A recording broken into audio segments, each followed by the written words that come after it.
नमस्कार मैम। नमस्ते। मैम, क्या कुछ लग रहा है रोहतक लोकसभा से, क्या कुछ चल रहा है इस समय दीपेंद्र हुड्डा के लिए? बिल्कुल, मैं तो जो जितना मैंने अभी देखा बहुत अच्छा माहौल है और दीपेंद्र हुड्डा जी बहुत भारी बहुमत से इस बार जीतने वाले हैं, क्योंकि हाथ जिस तरह से हालात बदलेगा तो मुझे लग रहा है कि यहाँ के लोगों ने भी बिल्कुल ये अज़्म ले लिया है और वो हालात यहाँ के बदलने के लिए बिल्कुल तैयार हैं।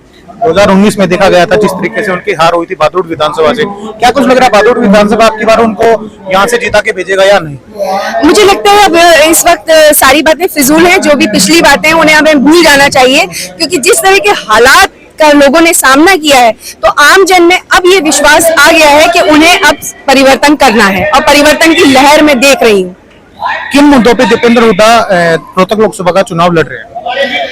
मुद्दे तो देखिए, मुझे लगता है कि इस वक्त बहुत अलग अलग मुद्दे भी मैं ना देखूं तो पूरे देश का एक ही मुद्दा चल रहा है कि भ्रष्टाचार दूर होना है, महंगाई, बेरोजगारी। ये मुद्दे मुझे लगता है कि इतने आम हैं कि कहीं रोहतक का एक अलग मुद्दा हो, कहीं और का कोई एक अलग मुद्दा हो, ऐसा नहीं है इस वक्त, क्योंकि हम सब एक हैं, एक होके ही हमें सारी चीजों को देखना है। तो जो मुद्दे हैं वो तो यही हैं, तो इन्हीं मुद्दों पर इलेक्शन लड़ा जाएगा और ये इलेक्शन है ही नहीं मेरी नजर में, तो ये क्रांति चल रही है और इस क्रांति में अपनी अपनी आहुति यहाँ का हर एक जन देगा, ऐसा मेरा विश्वास है। आप पूरे देश में कैंपेनिंग कर रहे हैं, क्या लगता है आपकी बार कांग्रेस विपक्ष बन के रह जाएगा या फिर सत्ता संभालेगा? मुझे लगता है कि इसका जवाब मुझसे ज्यादा बेहतर इस वक्त आपके पास है।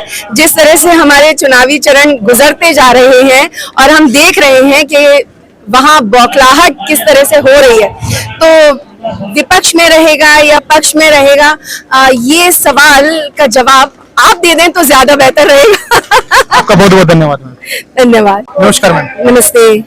मैम, क्या कुछ लग रहा है रोहतक लोकसभा से, क्या कुछ चल रहा है इस समय दीपेंद्र हुड्डा के लिए? बिल्कुल, मैं तो जो जितना मैंने अभी देखा बहुत अच्छा माहौल है और दीपेंद्र हुड्डा जी बहुत भारी बहुमत से इस बार जीतने वाले हैं, क्योंकि हाथ जिस तरह से हालात बदलेगा तो मुझे लग रहा है कि यहाँ के लोगों ने भी बिल्कुल ये अज़्म ले लिया है और वो हालात यहाँ के बदलने के लिए बिल्कुल तैयार हैं। 2019 में देखा गया था जिस तरीके से उनकी हार हुई थी बादुड़ विधानसभा से, क्या कुछ लग रहा है बादुड़ विधानसभा आपकी बार उनको यहाँ से जिता के भेजेगा या नहीं? मुझे लगता है अब इस वक्त सारी बातें फिजूल हैं, जो भी पिछली बातें हैं उन्हें हमें भूल जाना चाहिए, क्योंकि जिस तरह के हालात का लोगों ने सामना किया है तो आम जन में अब ये विश्वास आ गया है कि उन्हें अब परिवर्तन करना है और परिवर्तन की लहर में देख रही हूँ। किन मुद्दों पे दीपेंद्र हुड्डा रोहतक लोकसभा का चुनाव लड़ रहे हैं? मुद्दे तो देखिए, मुझे लगता है कि इस वक्त बहुत अलग अलग मुद्दे भी मैं ना देखूं तो पूरे देश का एक ही मुद्दा चल रहा है कि भ्रष्टाचार दूर होना है, महंगाई, बेरोजगारी। ये मुद्दे मुझे लगता है कि इतने आम हैं कि कहीं रोहतक का एक अलग मुद्दा हो, कहीं और का कोई एक अलग मुद्दा हो, ऐसा नहीं है इस वक्त, क्योंकि हम सब एक हैं, एक होके ही हमें सारी चीजों को देखना है। तो जो मुद्दे हैं वो तो यही हैं, तो इन्हीं मुद्दों पर इलेक्शन लड़ा जाएगा और ये इलेक्शन है ही नहीं मेरी नजर में, तो ये क्रांति चल रही है और इस क्रांति में अपनी अपनी आहुति यहाँ का हर एक जन देगा, ऐसा मेरा विश्वास है। आप पूरे देश में कैंपेनिंग कर रहे हैं, क्या लगता है आपकी बार कांग्रेस विपक्ष बन के रह जाएगा या फिर सत्ता संभालेगा? मुझे लगता है कि इसका जवाब मुझसे ज्यादा बेहतर इस वक्त आपके पास है।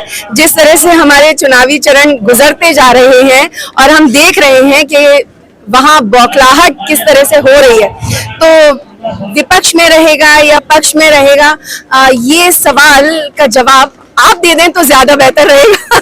आपका बहुत बहुत धन्यवाद मैम। धन्यवाद।